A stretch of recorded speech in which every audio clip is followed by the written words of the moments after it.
Hello, humans. There's no one here yet, and I'm saying hello. Okay. But we had our 4 second warning that we were going to be going live, and we're live now. Okay. There are people here. Hold on a second. Let's over to Facebook to alert them in the chat section. Just the best way to make people know that we're here is just go and comment and just hold on. I can do this. Come on. Up, refresh, do this. Oh, there's a human there. Yes, here we go. Oh, it would be great if my phone was functioning a little bit. There we go. There are people here. There are people here. Hold on a second. As my phone gets louder than I wanted to. Free beer! Exclamation point. There we are. Hi everyone. So it's Jamila and I've been catching up and chatting as I've been out on the I've been out on the East Coast doing East Coast thing, and Jamila is always on the East Coast doing East Coast. Anyways, I'm back. We decided we were gonna have a dual thing on a Friday because why not? We haven't done that we haven't ever done a Friday together. It was something fun and new, and I just wanted to update some of you guys who have been checking in on the resin art with what I'm up to. So somewhere on my desk is the other two of these, but while I was home visiting mom, we went to the art supply store because look, even though I was 3,000 miles from home, I'm like, maybe I could find stuff to shove into my fucking tiny backpack that I flew here with for the flight home. But anyways, I found a little bitty adorable puzzle piece thing, and now I'm like I want to take pictures and like put them into puzzle pieces. So anyways, I can, if you're somebody who sent me resin things, if you want a puzzle thing, I can make one for you. Anyway, so that's something adorable. There's also a giant Scrabble board that I made that looks like it's like got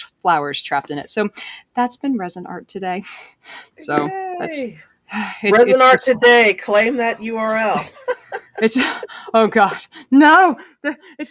No more website. I have one. I can barely run that one. So it's a dick topping. Good evening, Psy community. Oliver the Fearless, Feline Explorer, Mr. Sakiko, Crystal Dick Jamil. I feel like that's like a title of the next head of, or the next person who's going to take the Iron Throne in the upcoming new whatchamacallit. There's going to be a new Game of Thrones series. Oh, and wow. I saw the catch it.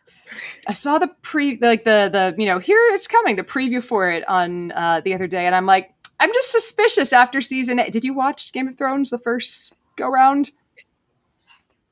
I only know I drink and I know things. And it's sad but here's the thing. I've always been a late adopter to media stuff. And I didn't get into The Sopranos till season 3.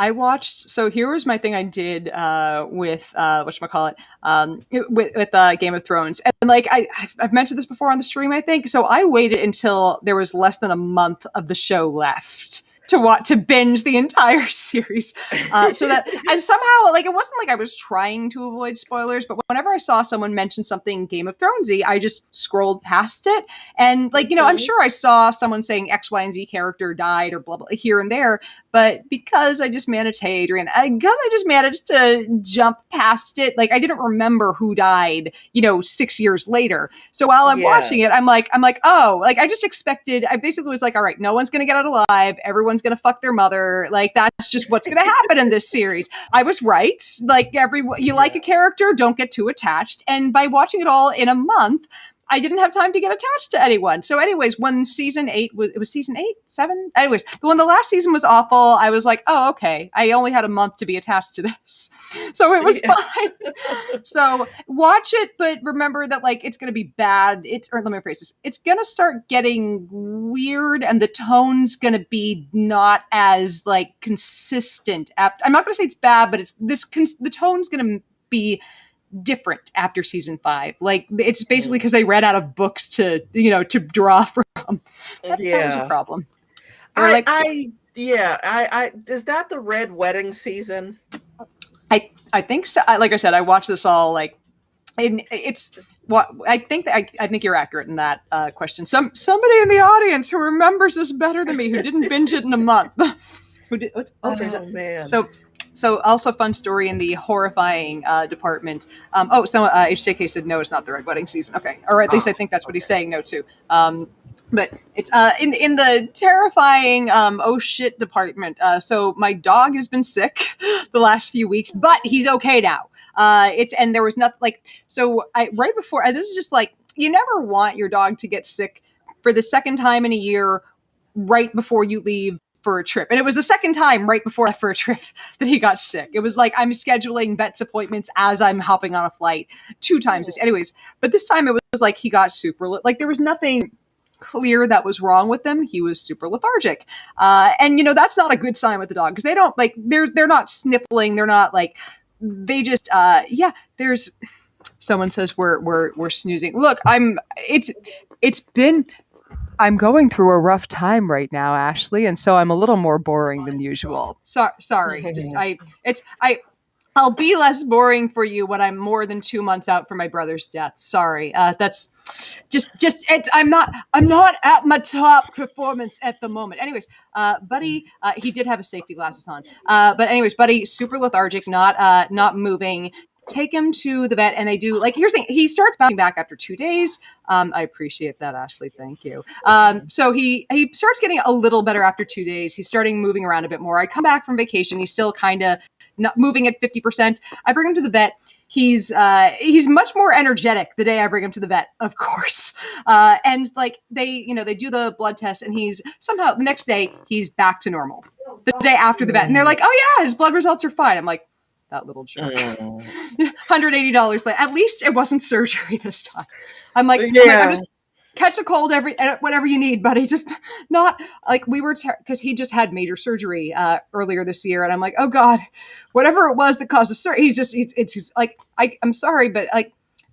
Losing a dog is obviously not the same as losing your brother, but like I'm like I don't think I can handle losing my dog 6 weeks after losing my brother. Like I know I could obviously handle it and I would get to the next thing, but I don't think my brain was gonna be okay with that at this point. My brain was just like, nah, we're not doing this. So it was the one like, oh, okay, things are going to be fine thing in this week. Julian Smith Becker just said, whatever you do not neglect your need for your annual flu jab. I have not gotten that yet. And it's because I never leave the house. Tomorrow. Yeah, I've pretty much, yeah. We I've got the young man in school, so yeah. All of the kids are, they're running, their rules. If your kid throws up, they are stuck in the isolation room until you come get them. And it's because clearly everything is, we eradicated the flu last year and now it's back. I wonder why that is. It's partially they just don't know what strain's going to happen this year. Yeah. Like that's the biggest, like that's one of the weird things that happen about it. It's like there are strains of the flu, and this is kind of amazing. There are strains that went completely extinct. That's kind of but like then we just don't know. They're like, hey, we're gonna give you a shot. We don't know what the flu season's gonna be like this year. Hopefully it's not a bad one. Like, but with people still kind of social distancing, maybe we'll get off easy. So who knows? I'm terrified. We'll see. Yeah, I just don't want the emotional stress of, oh no, I have a fever and body aches and I can't smell and I can't taste. God. Oh God, is it COVID? Like that's just stress I do not need in my life. Yeah. So do you have whatchamacallit, an O2 yes, pulse oximeter. Yes, pulse ox. Yeah, it's how is it? This is how out of it my brain is today. I'm like, what's a pulse ox? Like I'm forgetting the brain for the brain. I'm forgetting the word for pulse ox. My brain is clearly not braining today. Jamila, can you do the braining for us? I'm not braining. I will do the braining for us. Jamila's doing the braining. You are bringing everything else. And it's always it's true. It's true. Assuming you bring that much. This damn murder demon doesn't knock the computer over again. Like, I'm so glad we weren't live for that. My place is a mess, and the cat came and pulled the cord from the back of the machine, and Simom has entered the chat. Simom, I love you. Almost as much as I love Simom. Yes, well, yeah, almost, but not quite. Almost. It's almost. I'm just saying, she always needs an extra kid. She's never been one to turn down an extra child. Hey, and I could always use an extra mom because mine gets mad at me a lot. It's just one morning. She'll try to do your laundry. Like it's like, Mom, I promise, Mom, I know how to do my clothes, Mom. I swear. Oh, I would not be upset at that at all. I think it's maybe I swear to God, people only get annoyed when it's their own parents. This is including myself. I think there's something to that.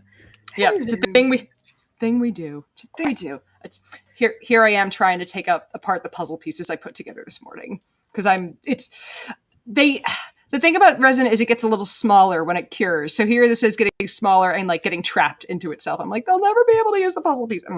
Sorry. I'm clearly easily distracted today. It's okay. So California knows how to party. Yes. Knows how to party. California. I guess all of the I'm sorry, I'm that age, so yeah, I am too. I just have no facility when it comes to hip hop, none at all. I am totally a 1940s bebop kind of girl, but nice. I was born too late. I was like the 90s were the right time for me for music, but I wonder if like I think a lot of like it's like that was the right time for us because that's when we were there. Oh shit! Akiko just told me one of my patrons just got breakthrough. Who is it? Who is it that I need to? I mean, I'll pop into patron chat later. But like, who is this person that I must go hug or not like digitally because I don't want to get COVID. But like, who got COVID and are they okay? I need details. But Jesus, like, anyways, you were saying hip hop and the music that you were California. I am not. I'm obligated and not able to take part in the California Free Thought thing. So I just want to take a moment to send my happy thoughts and all of my fun wishes to everybody. I'm that was and that was why we did this today. Yeah, a writing intensive master's is really writing intensive. Like wow, there's. Yeah, I'm doing this thing in comedy writing. I'm almost done. But cool fact, my advisor, my TA. Yeah. In the US, he'd be a TA. In the UK, he's just your advisor. I'm like, okay, whatever. He used to write the British cartoon Rasta Mouse. I don't know if anybody is. He was a law enforcement adjacent dreadlocked gray mouse who loved reggae music. I like it. I think the Rasta Mouse theme was reggae. I know I saw an episode when I was in England, 15, 18 years ago, something like that. Yeah. And to recognize that I get to ask questions about how humor is structured for the screen of a guy who wrote a real, I'm Rastamos, everyone. It's good to see you, Irie. Nice. Like that was you. Oh. So yeah, it's fun, and of course my focus is political satire. Because American politics are a joke, and It's I've never read a joke like it's. I think what's his face? The guy who's the head of CNN has said they want their conversations and the way they present politics to look more like sports media. That's how is that not presenting politics like a joke? Like it's become that, which is just depressing. You have rights. And here's what they are. First, there's potential in that. However, assuming that you have people who know what the laws are, how the government is structured, I love asking questions that I know people don't know. For example, this audience, I'm sure, recognizes how many people are on the Supreme Court. How many justices do we have?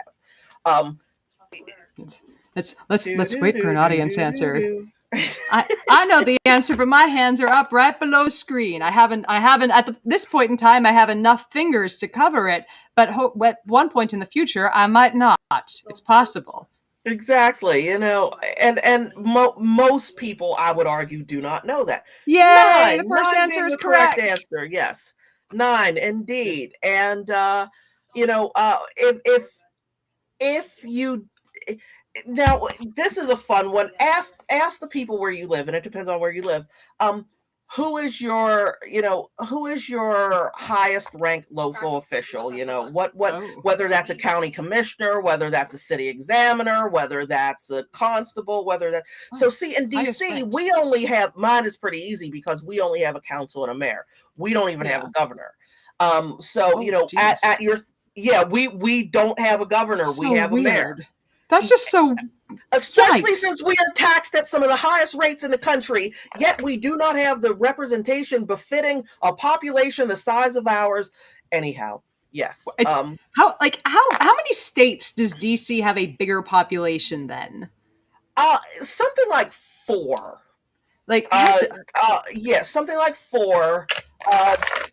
And I just wrote that a couple months ago, but I don't want to be wrong. But we definitely North Dakota. We've got more people than North Dakota. We've got we're owed 2 congressional representatives, and we don't have that, and it's a problem. So anyway, statehood DC, statehood Puerto Rico. Bring us both in. We lean Democratic. They tend to lean Republican. I don't know what they're leaning now because, I don't think they were really happy with getting not toilet paper rolls. Forgive me. Even the last administration wasn't that crass, but having rolls of paper towels thrown at them as relief. Remember that? Yeah. Remember that? Yeah. Oh, it's I've tried to block out so much. Vermont. I said North Dakota, didn't I? Yeah. What? Anyway. Wyoming and Vermont, Guam, Virgin Islands. Yes. The fact that they get more electoral. Yeah. Guam and the Virgin Islands both. See, states tend to be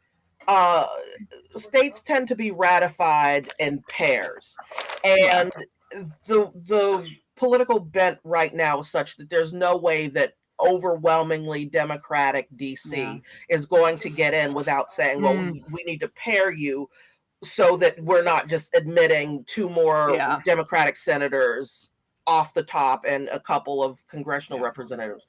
They would be. The Virgin Islands also tend to lean Democratic, so basically that's why pairing with Puerto Rico is the key. Basically, first we would have to go to war, colonize another place that hopefully has a bunch of super evangelical folks, and then turn them into a state before Puerto Rico got a state. They'd be like, wait, like that's my guess. I know I'm a terrible person for saying that, but imperialism.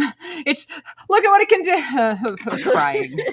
So it's like half my articles now are like, how about I'm going to find a way to write about imperialism through a science article. And it's just just the amount of stuff that I'm like, I didn't realize the real enemy was imperialism. It is when you rip off the rubber mask of the thing that's impersonating something, it's always imperialism. And I think that was the point of Scooby-Doo. If we, it's always who's the man in this mask? It's not the damn kids. It's always the one in power. It's always the old guy who's like suspicious of the damn kids. You countries are going to get uppity and want to run yourselves. You're going to ruin things. Oh, it's the old guy telling countries not to run themselves. It's ruining things.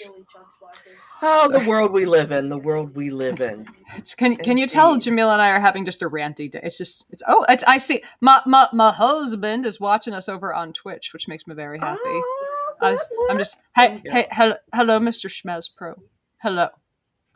Anyways, so I just hey. So and as like I said, I'm very easily distracted today. It's I wish I had a better explanation other than it's been a week of not having great I get back from flying, I'm 3 hours off on time zones, and somehow I'm going to bed 3 hours. Like instead of going to bed 3 hours, like the same I somehow started going to bed far later and not getting sleep. And then 2 nights ago, had a headache that kept me up till like 6 something in the morning.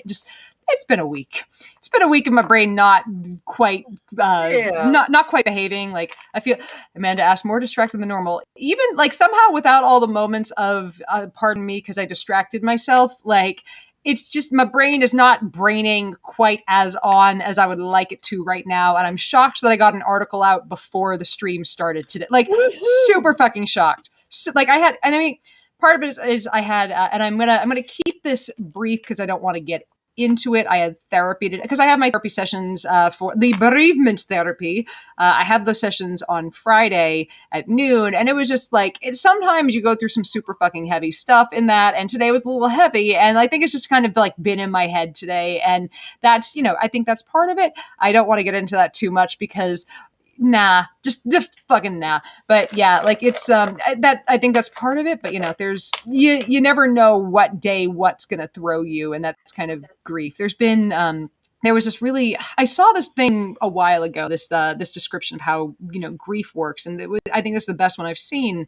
It's like, say, grief is kind of a giant ball in a box with a button. And when you first have something that causes you deep grief like that, you lose someone, the ball is giant. It takes up all the space in the box, and it's just bouncing around, hitting that button constantly. And that button it's the pain button. It's just constantly causing you pain. And over time, the ball doesn't go away. It just gets smaller and smaller and smaller. And the pain button's always there. The grief ball is always bouncing around the box. And it's going to hit it randomly. You don't know what's going to set it off.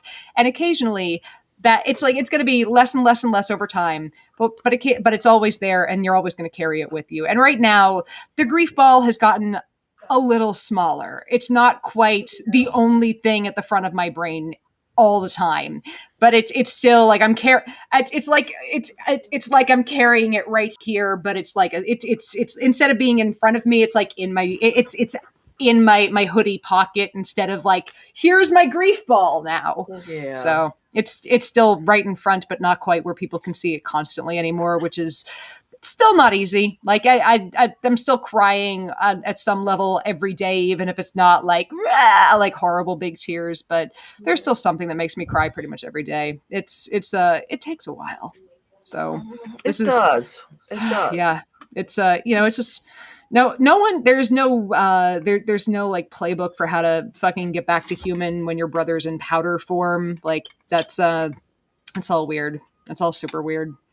Now that is a metaphor I've not yet heard, and I'm going to just to be fair, it's not a metaphor. He is definitely in powder. So like that's just yeah. And I mean, that's the reality. Yeah, I mean, there are jokes that have been made about the whole powder form thing that I'm like, I don't want to get into, because I don't like I don't want to, this squicks some people out. I don't want to touch on anyone's sensitivities about it, but it's like, you joke about this stuff sometimes, amongst yourselves and your loved ones, because how else do you survive after this? How else do you go on? Just, you're sitting there with this big, oh, fuck, let's see, Julian said, some say that the grief ball stays the same size, but you grow bigger around it. That's possible. Here's the thing is, like, it's always there. It just changed. Like, maybe the grief ball changes shape. Sometimes it changes shape. Sometimes it gets smaller, but I love you too, Mom. I love you. This sucks. I don't know what else to say. Just, I love you. This sucks seems to be the going trend for whenever we're talking about it. It's like, I love you when this sucks. Yeah. What else? What else do you say? Just there isn't much. Like there's a lot to say, but Menta just said, don't brew them in your coffee. I hadn't thought about that, but now I'm like, wait, does human ash bring some flavors out in the coffee that I hadn't thought about? I mean, there are civets that eat coffee beans and shit out better tasting coffee. Does human ash do something we hadn't known about yet? Allegedly. I've not tried civet coffee, so I don't know. But the fact that they jacked the price up just makes me go, I'll stick with my Folgers. Yeah, I'm like, maybe they're just, I wonder if the people who farm civets or who have civets are like, we're just going to screw with them. We're just doing this to mess with people and see how many people are gonna come to us and eat, and have, just please take of the civet poop coffee. And Akiko, since you are asking, I will not. Are they treated? I think asking, are the civets treated poorly is probably a foregone conclusion, because it's like, hey, you're here to make an agricultural product. Yeah, there's no way they're treated well. Like, we're here to collect your poop. Eat only this and poop coffee for us. There's no way that's a good life for them.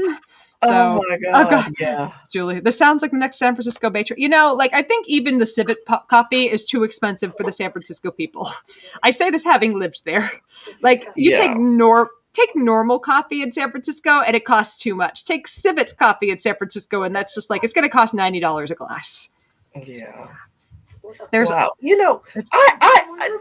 I want to randomly change the topic, but still on the topic of flavor things and animals. So, as I mentioned, if kiddo throws up at school, you've got to go get them, and they sit in the isolation room and COVID. Well, I'm not going to name any names, but I know the mother of a bougie ass child who screamed at her and said, "You didn't pack me a lunch and I had to eat school lunch, and it was ravioli with meat of undetermined origin. It could have been penguin meat pellets for all I know." Penguin meat pellets? Which made me think, well, what would penguin meat taste like? And I'm thinking fish or bird. I can't tell. What indeed would penguin meat taste like? Now I was going to say, is the bougie ass child by any chance ever referred to as the boy or Herr Commandant? Okay, or are we yes, that would be, and so he says that the school lunch was so horrible that his body rejected it, and when he announced why he ran out to use the bathroom, he said, "I didn't use the bathroom, I was sick." And then they're like, "Get thee to the isolation room, the plague boy!" And I had to go get him, and yeah. I just love that you called him a bougie ass child.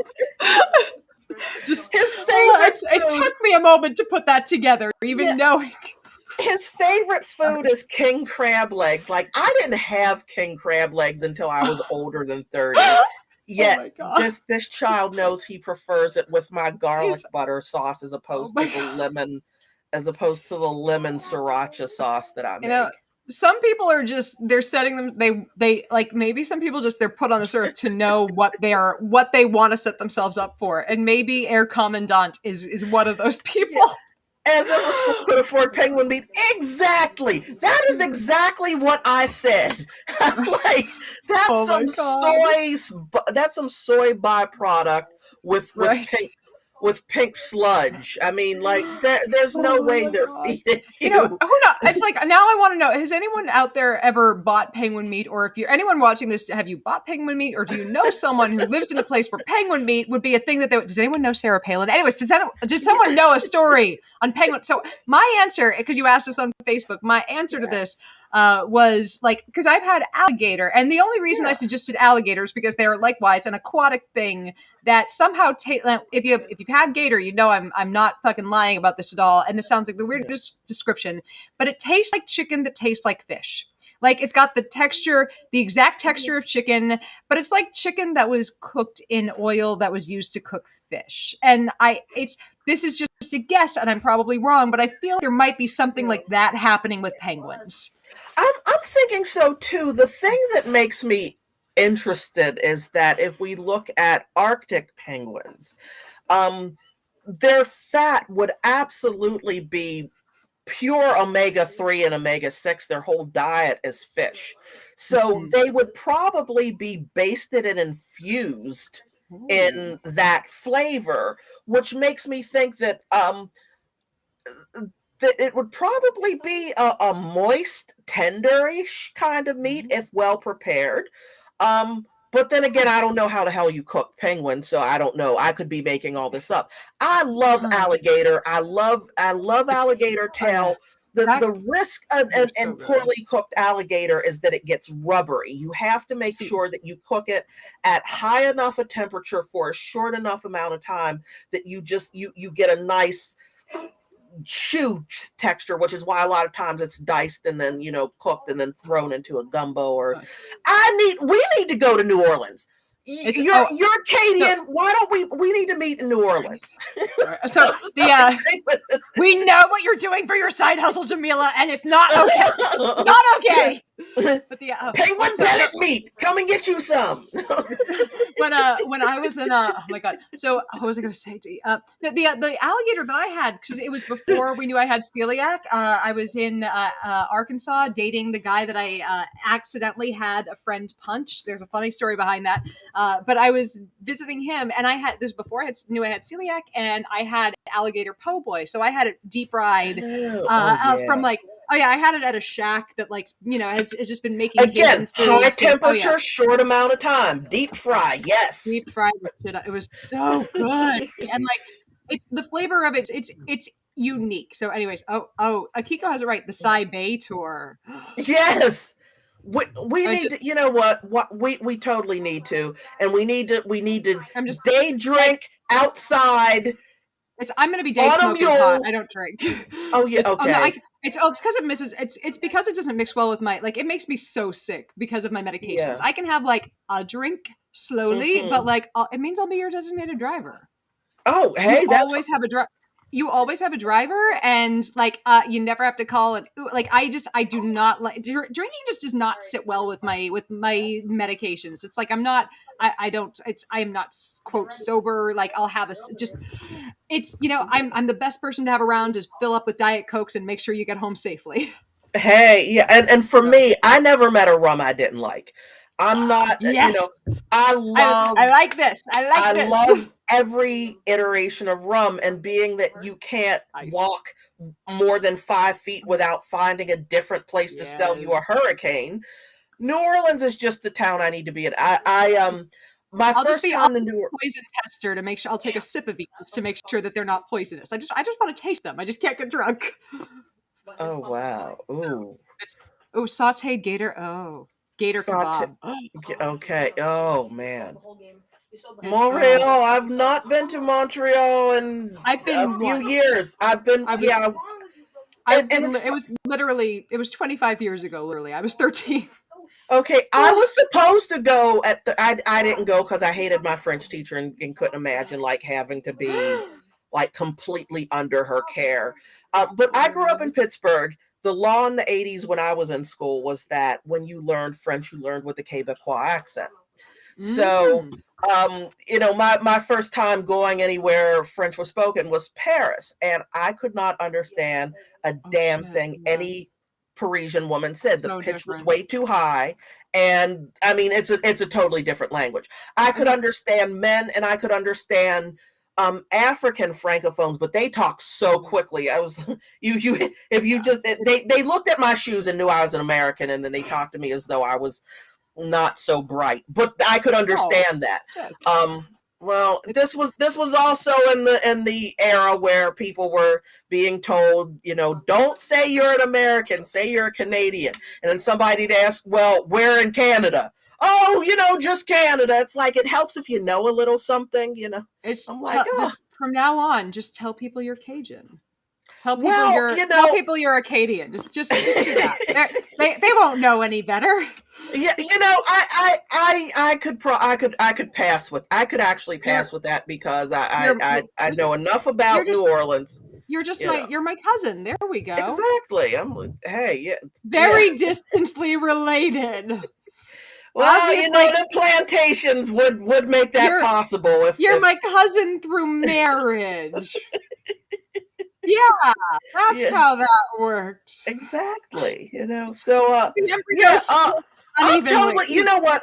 Who suggested that we come down and do Sai Bay in New Orleans? Because I'm starting ready. I'm starting to travel a little bit now. I go somewhere and then I have to kind of social distance still, and I'm still wearing masks. I feel like 2022 things are going to be a little bit more open, and that's my my goal next year. I have 2 places I definitely actually, and this is still kind of under wraps because it hasn't I don't want to announce anything yet. So this is they're there are 69 of you in here. Nice. Ooh. Anyways, so there is a thing that I got asked to do for this really giant, neat or international science organization, and I don't want to it hasn't been announced, but because I'm good at swearing while talking about science, they were like, "Hey, come help us talk about how to talk about science," and also there's a trip to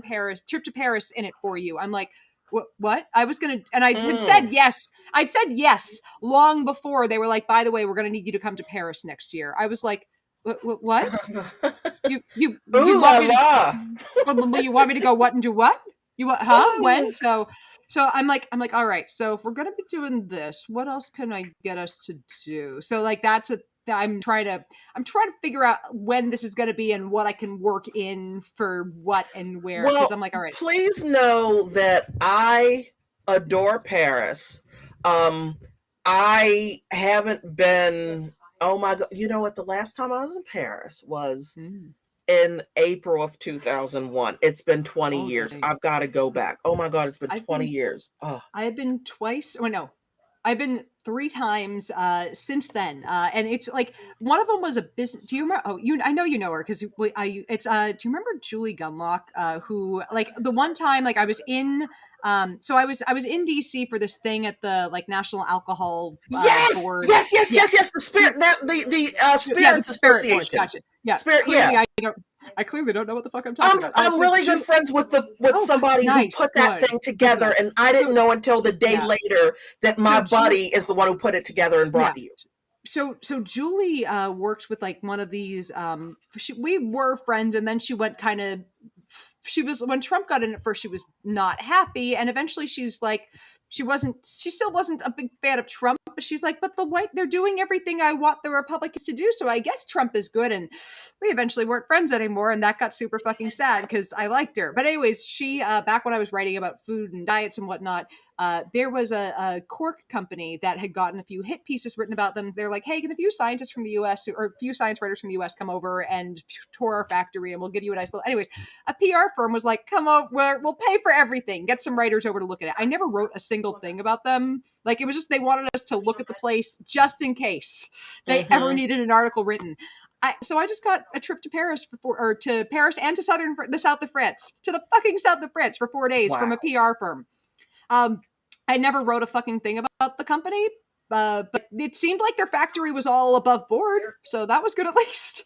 But that was one. So here's the crazy part. So I didn't realize how like hard Republican her friends were. One of the guys ended up working that was on this trip. And there's a picture of us smiling with the Champs-Élysées behind us. It's me, Julie, and this other guy who I forget his name.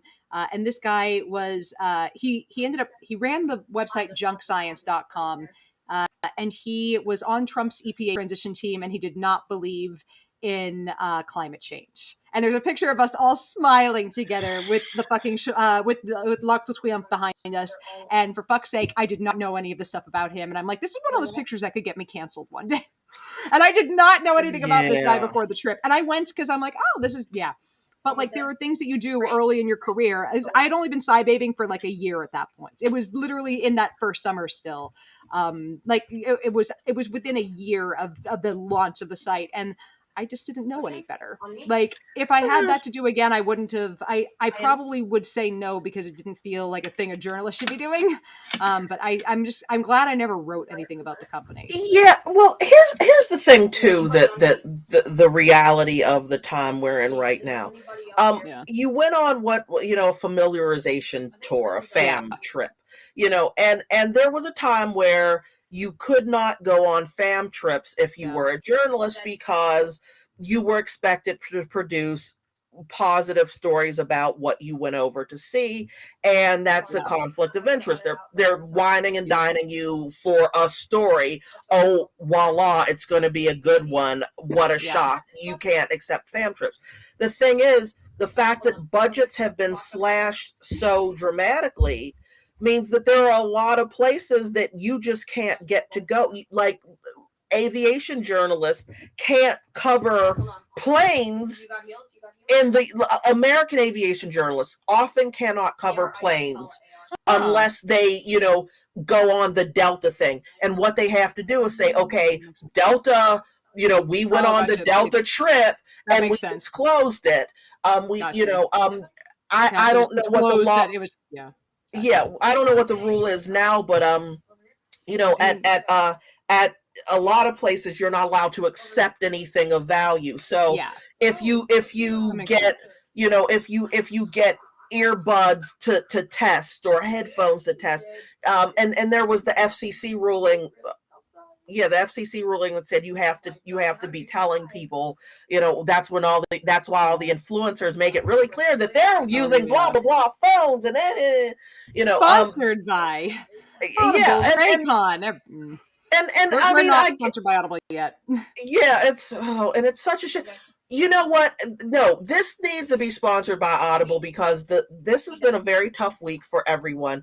I had probably the biggest career disappointment of my life this week. Do you want to talk about it, or do you want to chat about that?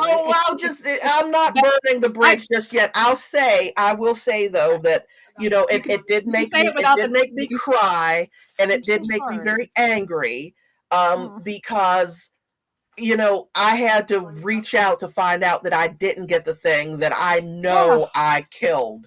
So I was like, who do I know who had adversity and then got what they wanted and Don't Mean Nothing. Richard Marx's Don't Mean Nothing popped into my head. The song about the skeeziness of Hollywood. I think skeeziness is actually the legit Webster's dictionary term. And so I knew it's in my head somewhere, but I hadn't thought of it. I knew that Richard Marx had just come out with a book. I lost my action for a moment. Oh, well, now we've switched sides. Ta-ta. I'm so glad you're back. But Richard Marx came out with a book, and I was like, you know what? I think I'm gonna go get his book. And I went to the library, and oh my God, they had a copy of his book. And then I'm flipping through it, and I'm like, how would I not get the audio book of a guy who's writing about all the songs he wrote? I'm sure he's going to sing it. So I got the audio book. It starts out with "Hold On to the Night," which is just a lovely tune. And this guy is foul-mouthed.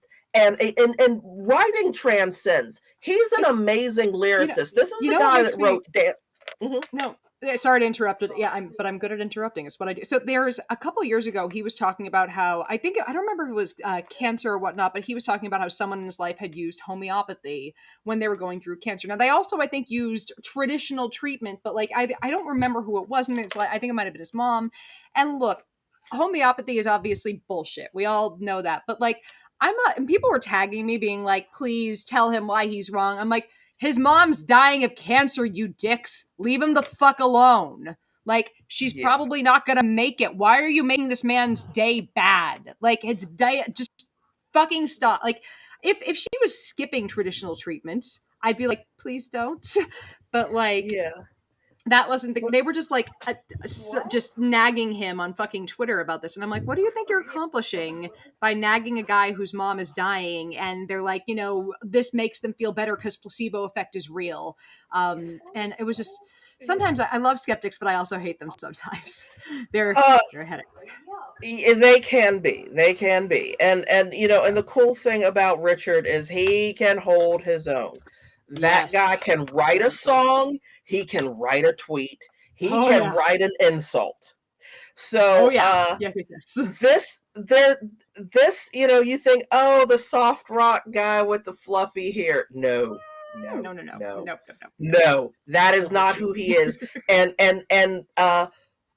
there's a story about how he found out that the Chinese mafia is nothing to fuck with. I didn't expect that. It is riveting. It is wonderful. He talks about, his relationships with, Luther Vandross and Vandross. See, black people say Vandross, but that's not how he said it. Anyhow, ask your friends how to pronounce Luther's last name. He talks about, how Kenny Loggins was a total ass to him, and they didn't talk for years. And then, they decided to reconcile, and they wind up crying and writing a song and crying and writing a song, and they can't even sing it because they're crying, and like it's you get that. And then he talks about like courting Daisy Fuentes after his 25-year-long marriage breaks up, and yeah, it's okay. Now I have some Audible credits added. I'm gonna fucking download this shit. Like, you will do not start the book when you need to sleep, because you will not be able to sleep. I would not have guessed he courted Daisy because I remember he's married to her. Yeah, they've been married for they got married in 2015. I'm like, I must have slept through. Wow, good for fucking them. Good, yeah, good. And I'm a cheerleader for Joy. Like I'm happy for them. Good for them. Cool. Well, I never, you hear so cool. And you can hear him in the audiobook going, Daisy. You know, he's so sappy about it, and it's That's great. So it's wonderful. It's and this dude makes it really clear. A lot of you didn't know about Daisy until we got married. And that's how I wanted it. I do not kiss and tell. He actually says, I think most famous people are stupid. They're stupid because they're only, in order to maintain the level of fame that many people aspire to, you have to be completely self-absorbed. You can only be interested in yourself and your fame, and that makes you dumb and disinterested and boring. And I'm not interested in having any of that. And I'm like, I mean, too. Yeah, that too. I mean, you and I know a couple of famous people, and at a certain point of fame, you get everyone around you is a yes man. You've been so famous for so long that you buy your own, like you're smelling your own farts. You think that you're famous because you are special, more special than everyone else. And like, it's hard to know like when you fucked up or not, because there are going to be people that love you that no matter what tell you you're right and will change their mind to think that the fucked up thing you did is fine because it's you. And there are, and you get into a bubble when you're that famous. And it's like, it's better to kind of, keep people around you who you've known since you were a jackass nobody, who will keep telling you that you're a jackass nobody. Mm-hmm. Just my thoughts. Just my thoughts from a micro celebrity. And he's funny and he's engaging and he's sweet and the guy can tell a story. And his tweets are oh my God, I'm in love with his tweets. So and as somebody who's made a career in trying to tell stories, as they say, game recognizes game. That dude is incredible.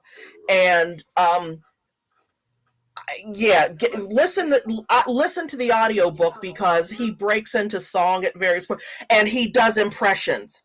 He does impressions of And when I was at Top of the Pops, oh my God, it's so boring. They make you get up at 8 in the morning. It's in the middle of fucking nowhere. There's nothing to eat. You can't leave. And Elton John is there. So I have to be nice to Elton John. And I'm overwhelmed because I'm like, oh my God, it's Sir Elton John. But he wasn't a sir then. And then he's like, and Elton's like, blah, blah, blah, blah, blah, blah. Or, I can't do an impression of Richard Marx impersonating Elton John. I'm sorry. But I have a joke to tell you based on that later. It just reminded me that whenever I do an impression of Elizabeth Warren, I'm not actually doing an Elizabeth Warren impression. I'm doing an impersonation of Kate from SNL doing an impression of Elizabeth Warren. Oh yeah, of course we all know her. I'm just blanking on her last name because I'm an idiot. Like I said, the brain is not firing at all cylinders right now. But that's called anomia, when the word is on the tip of your tongue yet you cannot find it, and the stress of trying to find the word makes it retreat farther. It's a phenomenon that is contagious, as you see, because I'm going, I can't remember Kate's name. Damn it, the brilliant. Someone's gonna pop it there in a second. It's like I think it starts with an M, and I'm just having McKinnon, Kate McKinnon. Yeah. I'm like, I know it's an MI, and I'm like, I know it's not Kate Middleton. That's the queen eventually. Like, I'm like, but yeah, there's no one. I can't wait for Harry's book. There was a war fought so that people who live where I live don't have to care about a royal baby and whatever. And I will tell you what, like Harry is burning that shit down, and I'm like, I am here for it. I don't usually like messy scandal, but I like messy scandal because it's politics. This is a fun, messy, like, this is a, like, here's, like, and I lived in England, and it was funny, like, before I moved over there, you hear different things about how people think about the royals over there. It's a mixed bag, kind of like how people are over here with politics. Like, some people fucking love the royals, and some people just, don't give a shit. Kind of like here with people who, some people don't know about politics, and some people, it's a sport. But, like, there's, mixed bag, but it's, most of it, a ton of it is just tabloids trying to sell tabloids. Like, I discount 90% of the things that I read in the papers because it's, gossip. It's like someone trying to make hay. But no, I love that all they did was they're like, yeah, we're quitting our jobs, and everyone in the royal family is like, well, we must make this bad for them. Maybe they're just tired of you guys. Maybe it's this that made the whole, we're going to make this bad for you. That's the reason why they left. And Tyler Perry put Harry and Meghan up when they fled and came over here. I don't really have. I've never seen any of Tyler Perry's films. It's a personal thing. I have some issues with some of the tropes he uses, especially about women. He seems to. Well, he comes out of Southern Black evangelical culture. He was on stage for 15 years before he ever even thought of doing a movie, and so it's not just Southern Black Baptist. That is evangelical culture that you are watching amongst what Black people are. So he's got legions of folks who see him and recognize. Very deeply and at a deeply tribal level. Oh, he is one of us. It's just and for a while, like, all of his plays had a crack baby in them because that was the scourge of the Black family before the gays. It was the crack, and it was something I read a while ago. I read this recently. I don't know. I said a while ago. I read that when he was doing his plays, he would get everyone's email address when they came in to see the plays, and he started off, like, before, like, the movies even started, with a mailing list of, like, something ridiculous, like 400,000 people for his mailing list. So doing those plays, he's had a long fucking time. Like, he got on top of the mailing list game before any of us. Everybody remembers that Dane Cook was like, Dane would email people. No, Tyler was doing that before Dane was doing that. Like, actually replying to people. Fuck him. He's so not memorable to me. Like, and look, this does not. I've seen him. I will defer to Ron White. I love Ron White. I think Ron White is an amazing comic. Great. With his apple, but it's apple juice. It's apple juice. Anyway, Ron White. You cannot drink that much all night. I don't care how much you weigh, and still do those bits that closely to how they originate. No. On stage, I do know. When he's not on stage, he's tossing them back on stage. Oh yeah, but like I have friends who Sorry, Karen, carry on. Oh no, I'll just make the point. Ron White was telling, I think it was Joe Rogan. He said, I bought a CD and I put it on, and I played it, and then I said, okay, I don't ever have to listen to it again. It wasn't terrible. It was just it wasn't something that stayed with you. Dane Cook is very frat boy humor to me. There's nothing that makes me come back to him. No, the thing about Dane Cook is that he was popular when I was in college. So when I was in college for 5 minutes, I liked him, which was appropriate because my brain was underdeveloped at the time. I didn't have fully set neurons yet. So of course he could be funny and it was okay. But like, I remember when I was working, like, I had a master's bachelor's degree, and I was working at a lab, and I was at this point, I had my full, my headache had started. I'd had it for a while, and I'd named my headache Dane Cook, because much like Dane Cook, it wasn't funny and we couldn't get rid of it. But it only caused pain. I made that joke in front of a coworker, and she's like, I just think you just don't get Dane Cook. He's funny because he tells the truth. And I'm like, I just think you don't get truth comedy. About what? I'm like, bitch, I don't think you get comedy. Like, no, like if there's always going to be someone who like who Dane Cook is the level at which they're going to be like, this is funny for me for the rest of my life. And I'm like, do you still watch The Wiggles too? Like, that's probably, better. It's probably higher to your yeah. So anyways, did she vote for I don't know. I left that job. That one good thing about that job was that place I got laid off in the first round or second round of layoffs. The only round of layoffs where they were giving severance packages. The next round of layoffs was when the company closed, and they didn't give anyone 2 weeks pay. Nothing. Oh, wow. They're like, doors are closing. Bye. I was a lab job where I was paid pretty well, and I got hired there 6 months after like the deep part of the 2008 recession started. I was making good money, and you don't get to complain about a job when you're making good money. Or let me rephrase it: it feels weird to complain about a job where you're making good money during a deep recession where a lot of your friends are underemployed. But I was miserable there, and I'd never been so happy when I got laid off. But very happy when I got to the place, the severance package. Oh, severance. That's a nice term. I've gotten 2 of them in my life. But yeah, that was both of them it's one lab after another. It's like both of them both companies just went through serious financial issues. And like the second one, I moved to California for this job, and it was the pesticide lab. Loved working there, and I moved out there for this job, and they were like at the best the company had ever done financially. And when they're like, we're going to go on a hiring spree, and then there was a drought, and when there's a drought, people are growing fewer things, so they're buying fewer pesticides. So I'm not as necessary. So I was last hired, first fired. But somehow, like when they're like, yeah, we have no money, sorry, we can't even pay you 2 weeks. Like the day I left, they're like, here's a check for 3 months plus recovering your health insurance. I was like, what? Oh my God. So basically that was what, and that was, I decided, because at first I was like, I'm going to look for other jobs. And that was when I was like, this is probably dumb of me, but I'm going to try to make SciBabe work as a full-time thing, which was super fucking dumb of me because I only had 3 months of money.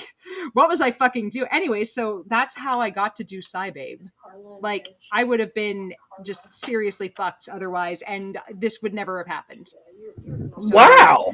That was really, really lucky, and I will always speak highly of the people and the company Ambac, because that was number one. The people that I worked with were all wonderful, just good. They hire so that people will be able to spend a lifetime working there. Like the people in the lab had been there for like decades. There were a couple chemists there who known each other for decades, but they were all really disappointed that they had to lay people off.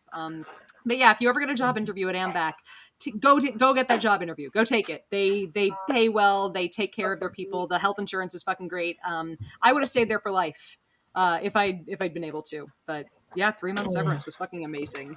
They saved my life. Yay, pesticides. Hey, they give us food. Just please don't drink them. Don't take that challenge. Be reasonable about things. Yes. Yeah. See, I also left the lab to become a writer, slightly different kind, but what kind of lab and what kind of writer? I would like to know. Is there asering in your writing? That's all I want to know. That's all I want to know. So, good times. I think we're gonna call this quits at about the hour mark because my energy level is super fucking loaded. I want to be at a here, and I'm about at a here to here. Like I wish I had more in me, and I'm just like, meh. Yeah. I think you are doing your thing, and I am just delighted to be with you. And I always enjoy the comments, and Mom, Pop, and Baz. Always awesome. Medical writer, yoo-hoo. Yes, we. Oh, nice. Nice. I think the world needs more medical writers. On the other hand, I realize that we live in a world where people will believe in yoni eggs before a medical writer. So it's now that I thought about yoni eggs today. Like, there's no going back. There's no going back. It's so. I mean, I'm in a group that. Well, I was in a group. They threw me out, but it wasn't. The last straw was that I was like, look. You do not need to steam your yoni. It just makes your thighs sweat a lot. If steaming your yoni was a thing, the fact that it's already at least 99 degrees constantly, means that there's, the steam. Yeah. Do you remember that lawsuit that people tried to pretend was frivolous, and it turned out that the woman had like fucking 3rd-degree burns and needed to be hospitalized? Yes. The McDonald's look, I'm just saying, she super tried to steam her vag, and it didn't work out so well. So don't steam your vag. I'm just saying. Not healthy, doesn't work out. Keep hot liquids in the mouth. I admit, I like a nice steamy, nether.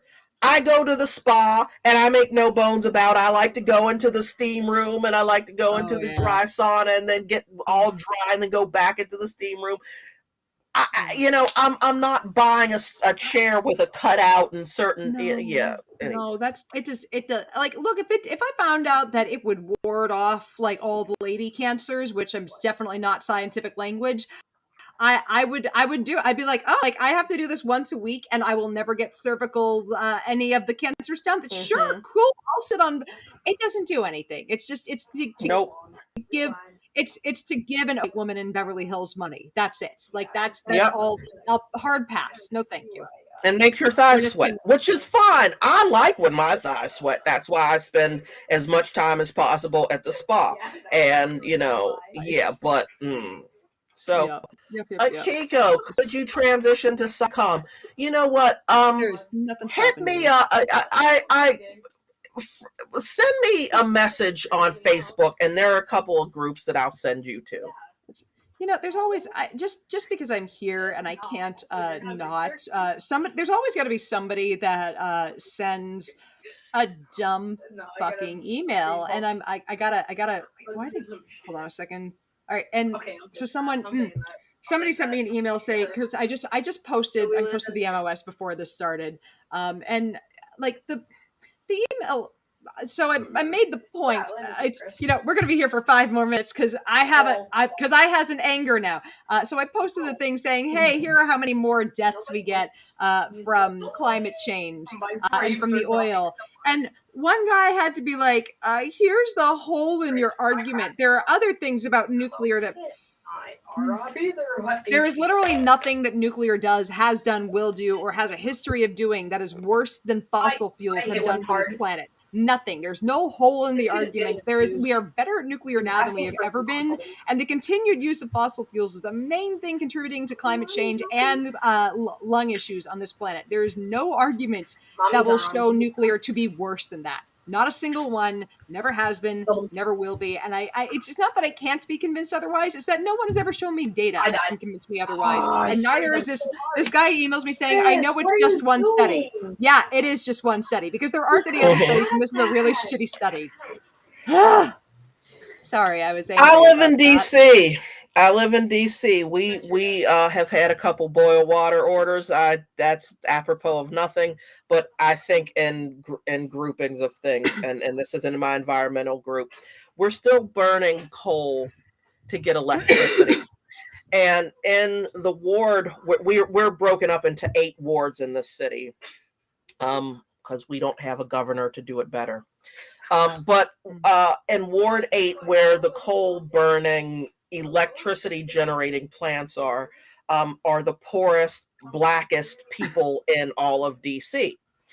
And the rates of asthma are obscene, and the highest infant mortality rate in the country that occasionally will flip-flop with Pittsburgh, Pennsylvania, where multiple studies, longitudinal studies over at least 30 years have illustrated it's pretty much, if you're a Black woman in Pittsburgh, anywhere you move, your health will improve.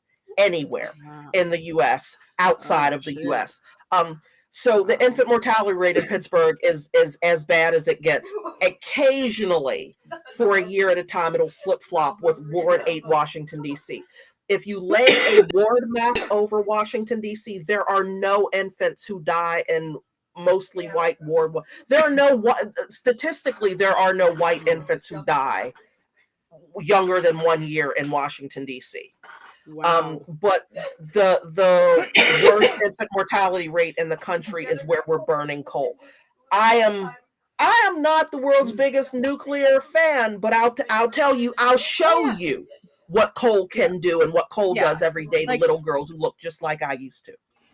Yeah, like I don't love, like, do I love the concept of the fact that atoms are being split and there could be accidents? No.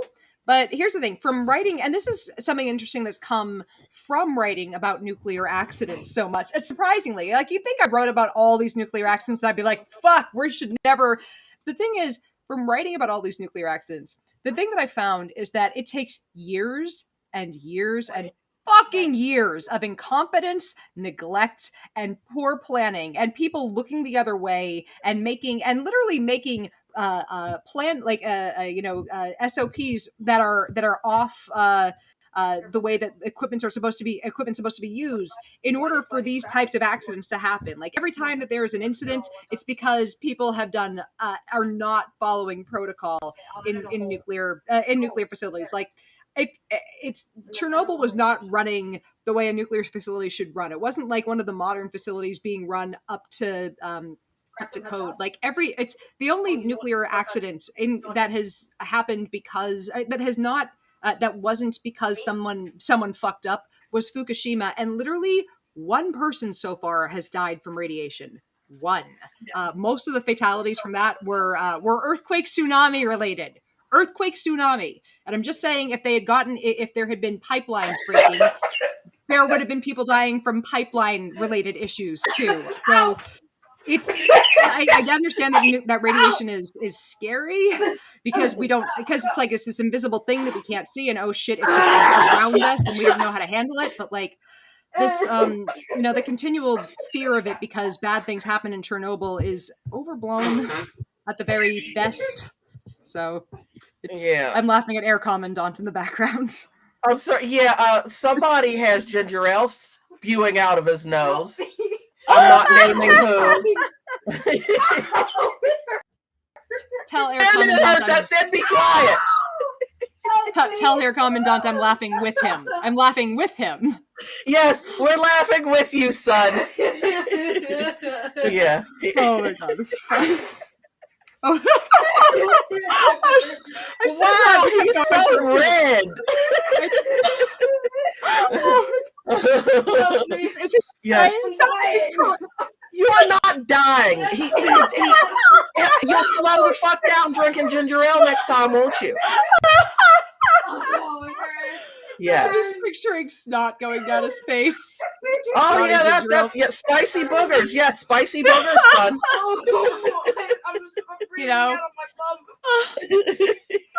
Okay, quiet with you. Yes. Carlin, behave yourself. Down. Yeah. He's Oh my School God. For the Gifted. You know that cartoon? It's gifted or gifted. Yeah, he's Oh, yeah, but well, okay. I'm better now. Yes, well, I'm glad I was able to give you a laugh tonight. That was. It's been when it's having it was a super awful headache middle of the night Wednesday into Thursday that tanked half my week, and just I feel better now. Good. So you should feel better. I had a dream that I had a stroke last night. I think that threw me off a little bit. Dreaming that half your face went on you. That was a weird one. I still haven't wrapped my head around that. I think sorry. Anyways, see, now where I come from, somebody'd say, "Oh, baby, yeah, the stroke dream. That means you need to play 247 because you correlate your dreams to lottery numbers." Yeah, it's. Yeah. I think it's just because we think that my brother died of a stroke, so that's probably like you can't sleep, and then you're just having fears happen in your brain. But maybe it's that I have to play 247. It could, and then like you could win the super lotto, and then we can like totally start a commune and like just I just want to live start together and. I just want to start a commune on Quokka Island, on Rottnest Island. Yes, Rottnest Island. That'd be awesome. All I want in life is to move to Rottnest Island. I mean, like I'll settle for Adelaide with an ability to fly out there because like my friend Jennifer lives in Adelaide, and there's an adorable little there's a you can go pet kangaroos and wallabies there. There's a place where you can go and do that, and just a quick little hop over to Rotten. Anyways, all right, we're gonna call this a day because I am clearly my brain. It took a little to wake me up, but like I'm gonna go take a nap. My eyes are like, all right, go sleep. All right, I love you guys. I will come. I'm gonna plug this while I'm here on Sunday. The reason that we do this today instead of Sunday is that on Sunday is going to be California Free Thought Day, and I am speaking at 4:50 p.m. 450. Now I know, of course, that means at noon we could have done this. However, there are other speakers speaking at noon, and I didn't want to, out of respect to the kind conference that asked me to come and speak, I did not want to cut into that and say, come watch me. Go watch the other speakers. There are going to be a lot of funny people, a lot of clever people, a lot of people who are more awake than I am. Hopefully. But anyways, I will see you guys. On Sunday. Hopefully you will come. It is free to register. You don't have to throw in any money. Please give them like $5 though, please, because that's just polite. Anyways, I love you. I will see you all on Sunday. Jamila, hang out for a second, and we're going. I love you guys. Bye. Love you.